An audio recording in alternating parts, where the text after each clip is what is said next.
Hello, hello, hello, my darlings. Thank you for joining me on A Slice of Life. A Slice of Life. It's pretty serious tonight. When life feels too heavy, holding on, reaching out. That's what I wrote here. When life feels too heavy, holding on, reaching out. Former Virginia Lieutenant Governor Justin Fairfax killed his wife before taking his own life, police say. It was shocking to hear that news today. A vibrant young man that it made his way to the top in politics to lieutenant governor in Virginia, a black man, and killed his wife in front of their teenage children. So we experienced a tragedy. And when something like this happens, it doesn't just affect one family, it shakes all of us. People who read it today and heard about it today, they didn't want to talk about it. They were like, what? Everybody kept saying, what? Like they couldn't believe it, one. Could you repeat it, two?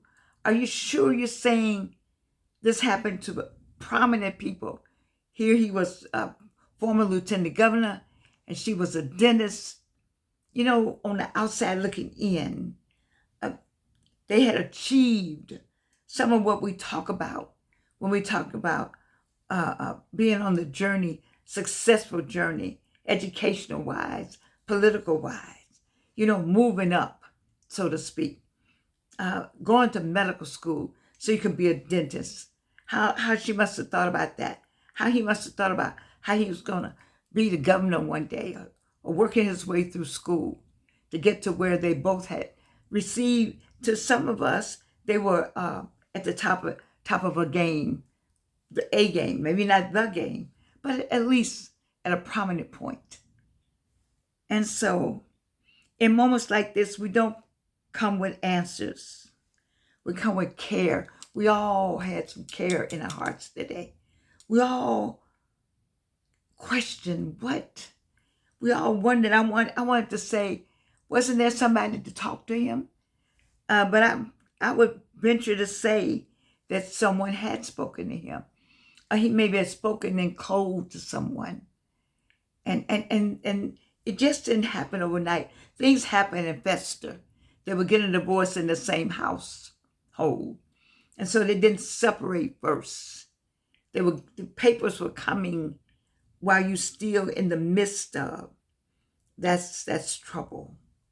You need to be in two different places.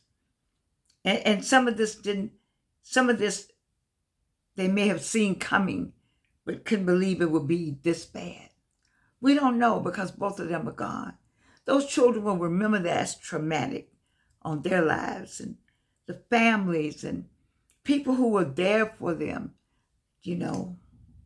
family, how family must be feeling right now. Because we're not family, and how we feel as a man and woman. You've been married and divorced, and been in relationships. You worked your way up the ladder. I'm thinking like, I've been an elected official only in the Fulton County Democratic level, but just to be elected at a high level like he is, and then finishing school, of course. The importance of going and getting in and getting out and getting a degree. And we all felt something today. Children, we all felt that. There are times in life when things feel overwhelming. It's overwhelming that with all that's going on in the world, then you drop this on us too. We got all that's going on in the world. And then this gets dropped. It's overwhelming. Relationships feel strained. Thoughts feel heavy. Silence feels loud. I'm going to say that again. Relationships feel strained. And there's some strained relationships going on in the world now. You got to work through that. It's difficult to work through it with pressures outside, inside, financial, school, health. Relationships feel strained. Thoughts feel heavy. so many thoughts going on. Like I have heavy thoughts. We have heavy thoughts when you see when you get glimpse of maybe some truth in the news. You don't know what's good news, bad news, fake news. You have to go and just have discernment is what I think. When you're when you're a child of God, it's discernment. That's what you have to have.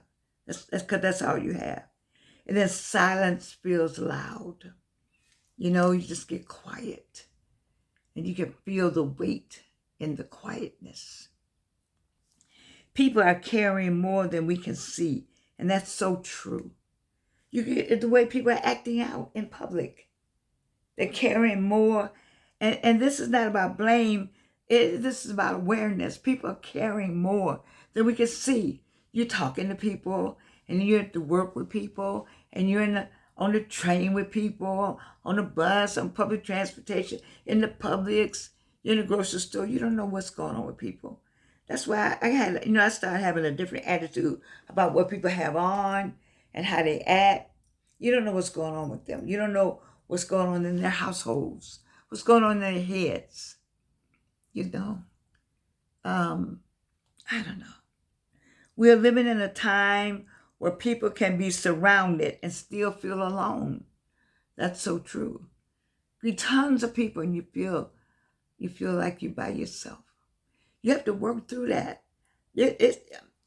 Baby, it is so difficult. Especially, let me talk about ageism. I applied for a couple of things I wanted to do. I didn't get it, not because I didn't have the what was needed. I had, the work it's the best. It was the best. What I wrote up, if I wrote it up, it was well written. And but I'm the face with it, and so I'm not gonna make an excuse for it because maybe it wasn't that. But people do have ageism. My friends and I, we talk about ageism. I don't care how good we look. We need to have somebody young with us, or somebody young make the presentation, or somebody younger, make the presentation. I don't care how we look, because people get your age and then they don't want to do that because there's no future with you, regardless of the information that you have, regardless of how smart you are. There's no future with you because your time can be calculated. Not knowing that life, you don't know how long anybody's going to be here. You just need somebody to say it's okay. You got to have somebody younger though. You got to be 50 right now. You need to be between 45 and 61 in Atlanta. That's what you need to be. 62 is on the edge. 65 is the max. 45 and 65, that's going on. You can do a lot, but not much past that. When strong people are so we feel alone. Strong people are silently struggling. It's true. You know it's true. You on the other side of the screen, you know that strong people are silently struggling on many levels, emotional, financial, definitely financial these days, and emotionally. What is the pressure? The pressure that's been placed on so many young people or people. But let me say this clearly. You are not alone. You are not without value. You are not alone, and you're not without value. You got to value yourself. I remember a girlfriend telling me that a long time ago. We used to eat with her. My daughter and I used to go eat with her after church. And she's the first one that talked about making sure you value yourself. That is what will keep you going. You have to believe in you. You have to believe in me. I have to love me and believe in me. That's what you have to do in order to just be able to sustain all the bows and arrows that are shot at you, whizzing by you during the day. The one thing I have going for me, women, and I'm going to say, you're not alone. You're not without value. And this moment is not the end of your story. No. I had something just happen that could make me just throw up my hands in the air and say, what? But I refuse to throw my hands in the air because I know that there's some value to what I have, some value to what I'm doing. And I am of value, you know. And you have to stay that way. You have to stay on that platform. You cannot get off of it, or you will find yourself, um, in so much depression and anguish that it won't be worth it, and you won't want to get up anymore. And that's what I don't want for you. I don't care what is happening. I don't want that for you, because I don't want it for me. So I believe in a God who sees us even in our lowest moments. You know, we still got God on our side. You need to call upon his name. You need to say, Lord, come and help me. Come and do this, because I can't do this. When I can't do anything, I call on the angels quickly and ask them to come and help me. And I mean, I can say 10 out of 10. Last night I was trying to do something, I couldn't night before last and last night. I just couldn't. And you know, I said, Lord, what is it? Tears came up in my eyes last night before last. I just said, you know, I got up, it was like 3 or 4 o'clock in the morning, and from in front of the computer and said, I don't know what to do. Lord, I don't know what to do. And I went in my room, I said, I don't know what to do. I left my office, went in my room and said, I don't know what to do. And I sat down, and my spirit said, just open your phone. And I said, there's nothing on my phone because I'm on my desktop. So I looked at my phone. I said, well, let me just see what's on my phone. And what I was trying to do on my desktop had been done on my phone. See, where I could talk about what God would do for you. Oh, I felt so good. I just said, let me just go to bed. Thank you.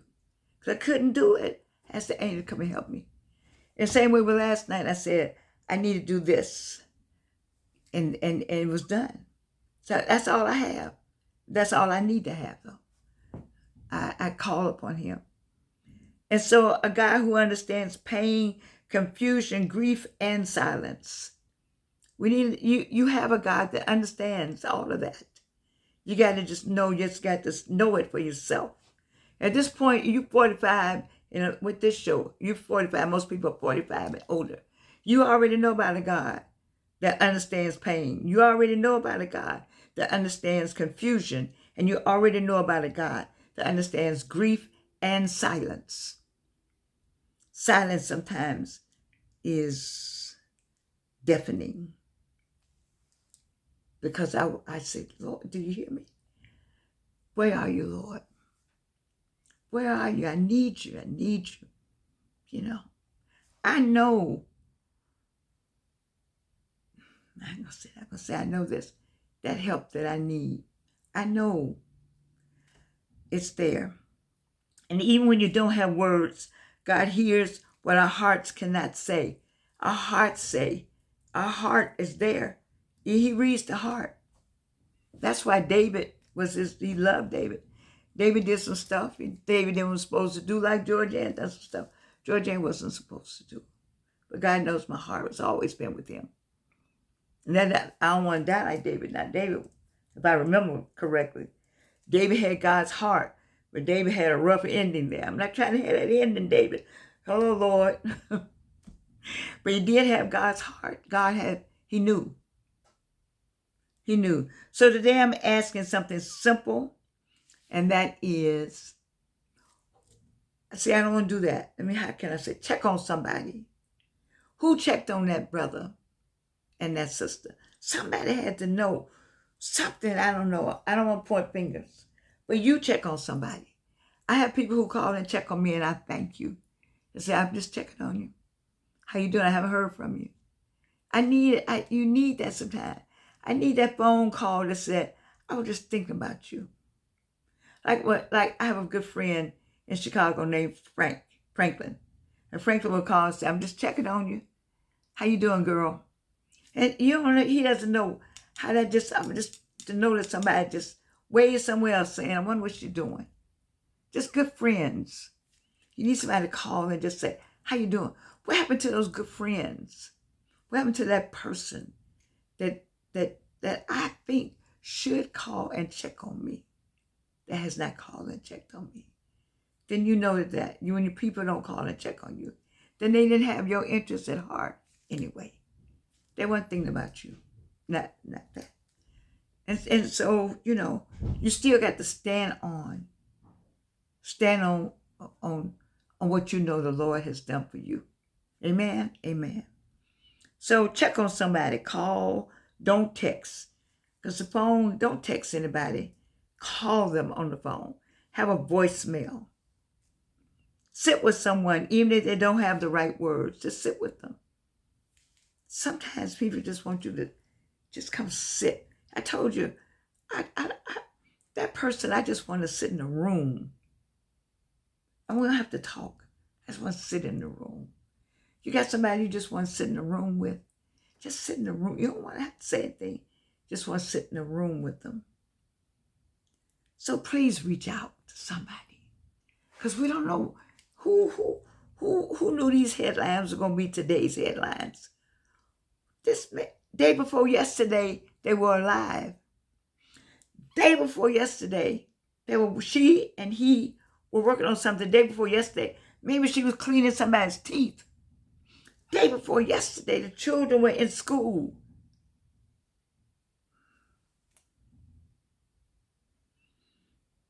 Please reach out. There's strength in saying, I need help. I need help. I want people to want to do this for me that I'm doing. Not bite me on it. Not say, oh, you're doing this, well, I'm going to do it first. I'm going to take it from you. What? At 83, what are you talking about? That's crazy to me. That's crazy to me. We all got work to do. And this is my work. This is my work. All of this is my work. And I'm grateful to God for this work right here.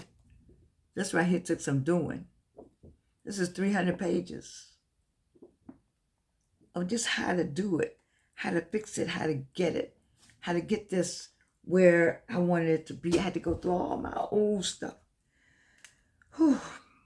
Anyway, life is precious and people are precious. You're precious. You're precious. You are precious. Did anybody tell you today you were precious? Let me be the first one. And every day we're given another chance to love somebody, to listen, to care, to love, to listen, to care. You know, when you're talking to somebody and you just want to let them talk. I have a girlfriend that said, thank you for letting me vent. I said, you're welcome. It's okay. Thank you for letting me vent. She said, I had to tell somebody, thank you for letting me vent. Because that helped her get it out. And then she can go on with life. Because let's choose today. Let's choose doing that today, tomorrow. Whenever you see this video, I want you to choose to love, to listen, to care. To love, to listen, to care. To love, to listen, to care. If nothing else, to hold on and pray and stay. To love, to listen, to care. To hold on, to pray, and to stay. You're not alone. I'm not alone. We're going to reach out and talk to someone. That's what needed to happen. And maybe he did, maybe she did, maybe she knew. But if nothing else, the number is 988. 988 is the suicide and crisis lifeline in the United States. We got 911. We got 311. We've all kind of numbers for 988. 988. 988 is the crisis line. If you feel like that, reach out, pick up the phone and dial 988. Somebody on the other end of the phone will be glad to talk with you. Because I heard a segment on one of the podcasts or somewhere, whatever I was looking at, where one was saying people are feeling so disconnected that they're pulling away from everybody and going in the woods, being by themselves, looking at the trees and the stars and the moons. And, you know, back then when I was coming along, I was called a beatnik, no, some kind of person. I don't know, some kind of name they have for people who did that. But you know, we need to go look at the stars and the moons and the trees for just a minute. Used to ask my students, I said, when you walk down the promenade, do you ever look at the way and the money and the time and the energy that's put in the horticulture, the flowers, the scenery, the way the grass is cut, the way the plants are planted? Have you ever looked at that, the way the birds are come through? You ever look at the butterflies? And I said, do that sometimes. Because you need a little nature in your life. It's a balance. It's difficult. I know it is. But baby, you got to hold on. Don't let go of his unchanging hands. I love you, and you can't do anything about it.